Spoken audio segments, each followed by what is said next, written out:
2015년 7월부터 시행한 개정된 국민기초생활보장법 상당히 중요하죠. 중요도가 높고요. 내용으로 옳지 않은 것은입니다.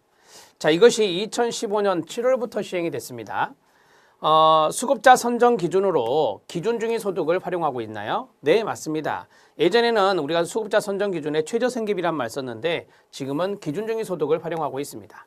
맞고요. 모든 법정급여의 수급자 선정 기준이 똑같나요? 아니죠. 달라졌죠.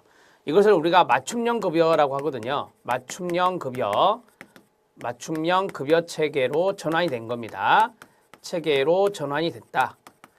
자, 그래서 급여에 따라서 선정 기준이 달라요. 예를 들어서 저는 이렇게 외웁니다. 생의주교 이렇게 외우는데 자, 생계급여는 30%입니다. 기준중위소득의 30%, 그 다음에 의료급여는 중위소득의 40%가 되고요. 그 다음에 주거급여는 기준중위소득의 43%가 되고요. 교육급여는 중위소득의 50%가 됩니다. 지금 제가 이 퍼센트 쓴 것이 지금 다 다르죠. 그러니까 동일하다라고 하면 틀려요. 이게 바로 선정기준이거든요. 기준중위소득의 몇 프로 이런 식으로 이제 정해지는데 이게 선정기준이 됩니다. 생계는 30%, 의료는 40%, 주거는 43%, 교육은 50이다.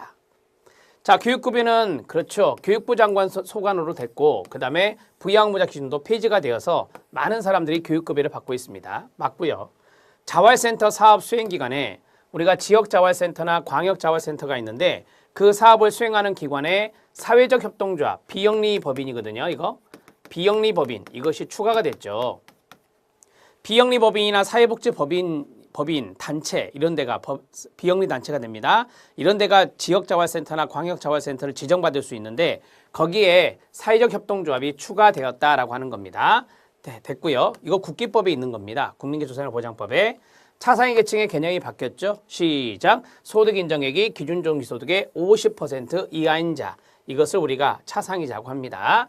자, 기준중위소득의 50% 이하 이걸 알아놓으시면 됩니다. 예전에는 최저생계비 120% 이하 그랬는데 그게 사라지고 기준중위소득의 50% 이하 이렇게 정리하시면 되겠습니다. 맞습니다. 자, 답을 해결했습니다. 2번 모든 법정급여의 급여 선정 수급자 선정 기준이 동일하지 않고요. 이렇게 맞춤형 급여로 달라졌다라고 정리하시면 됩니다. 14번 문제 별표 치셔야 됩니다. 답은 2번입니다. 자, 이제 15번 문제 들어가겠습니다. 자, 15번 문제는 사회보험과 공공부조의 차이점 중에서 옳지 않은 것은입니다. 이런 문제 나오면 한쪽으로 봐라 그랬죠. 사회보험이 자신 있는 분은 사회보험을, 공공부조가 자신 있는 분은 공공부조를 보시면 됩니다. 저는 공공부조를 보겠습니다. 자, 공공부조는 기여하지 않습니다. 무기여입니다. 사회보험은 기여를 합니다. 이 정도는 알고 계시죠? 돈을 낸다, 돈을 안 낸다라고 하는 건데 자, 기여하지 않기 때문에 급여의 양을 예상하기가 어렵죠. 네, 맞아요. 기여를 하면 기여한 것에 플러스 알파가 되어서 어느 정도 받을 거다라고 예상할 수 있는 게 사회보험이지만 공공부조는 기여를 하지 않기 때문에 급여의 양을 예측하기가 어렵습니다. 자, 이 공공부조는 무기여니까 일반 조세에서 재원을 조달합니다. 맞습니다. 신청에 의해서 수급권자로 인정이 되잖아요. 그러면 직접 참여, 인정되어서 직접 참여하는 자는 모두 수혜자가 되나요? 네, 그렇습니다. 신청해서 다 인정되는 거 아니죠? 인정되는 건 아닙니다. 인정이 되어서 참여한 사람은 수혜자가 될 수 있는 게 공공부조입니다. 법적 권리성이 구체적이다. 여러분 이 구체적 권리나요? 아니에요. 추상적 권리라고 하죠.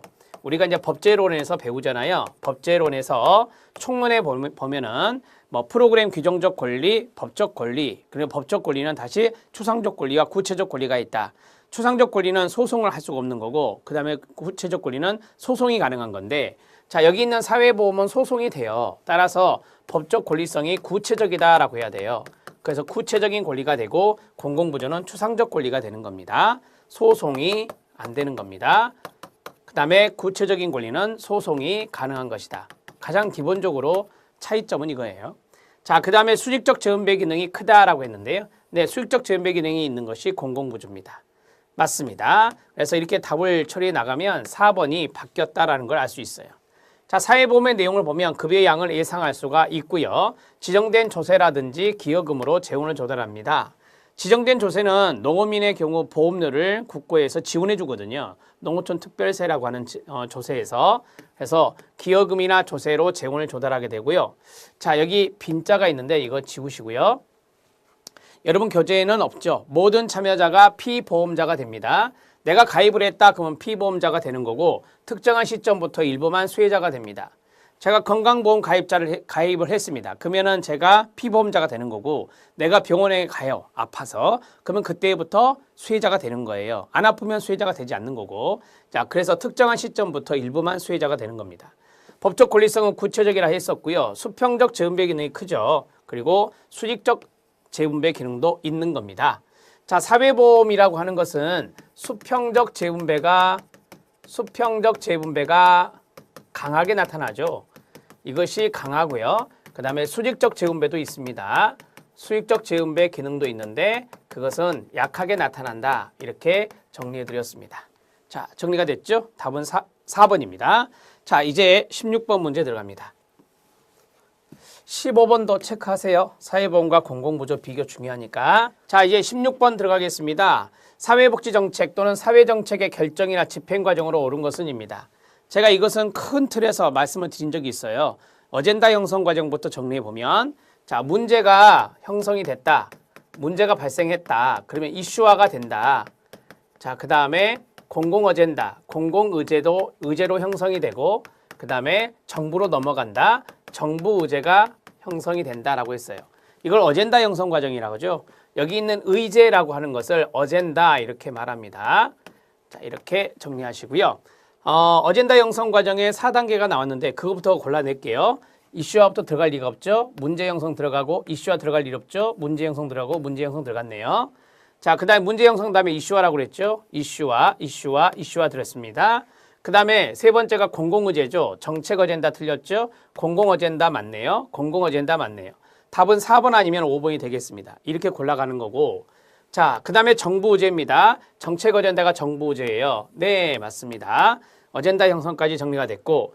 자, 그 다음에 이제 정책 대안 형성이라고 되어 있죠. 정책 대안 형성이라 했으니까 틀렸습니다. 정책 어젠다 형성이라고 해야 돼요. 답은 4번이 답이 되겠네요.